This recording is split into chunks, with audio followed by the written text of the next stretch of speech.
పైసలు ఇచ్చినమా పెట్రోల్ కొట్టించినమా బుర్రున ఉరికినమా చాలా మంది ఇట్లనే చేస్తుంటారు. కానీ పెట్రోల్ కొట్టేటప్పుడు ఎంత కొడుతున్నాడు, ఎంత రీడింగ్ పెట్టిండు, అసలు లీటర్ పెట్రోల్ రేటు ఎంత ఉన్నది అనేటిది చూడనే చూడరు.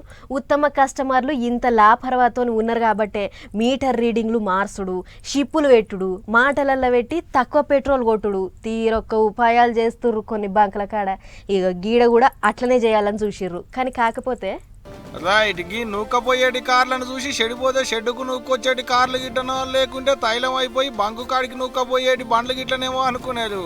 ఖరాబ్ అయిన కార్లు కాదు, డీజిల్ అయిపోయిన బండ్లు అంతకంటే కాదు. మధ్యప్రదేశ్ సీఎం మోహన్ యాదవ్ సార్ కాన్వాయ్లున్న కార్లు గీయన్ని అన్ని కార్లలో ఫుల్ ట్యాంక్ ఉంది, తైలం కూడా. సీఎం సార్ కాన్వాయ్ అంటున్నారు, ట్యాంకుల నిండా ఆయిల్ ఉంది అంటున్నారు, మళ్ళా గిట్ల నూకపోవుడేంది అని అంటారా? సరిపోను తైలం ఉన్నది కానీ అందులో పోసిందే అలక తక్కువ తైలం. మళ్ళా అంటే సగం నీళ్లు సగం పాలన్నట్టు కల్తీ కలిపిన డీజిల్ పోసిలు అన్నట్టు. భోపాల్కేంచి లాట్లం దిక్కుపోయేటి సీఎం సార్ నడిమిట్లా ఆగి ఓ బంకులో ఆయన కాన్వాయ్లున్న 19 బండ్లల్లో ట్యాంకులు ఫుల్ చేపించిండాట. జనంతా అసుంటో పోయిలో లేదో ఓటెన కోటి అన్నట్టుగా కాన్వాయ్లున్న 19 కార్లు ఆగినాయి. అసలే సీఎం సార్ ఆయే చిన్న ముచ్చట ఉంటదా?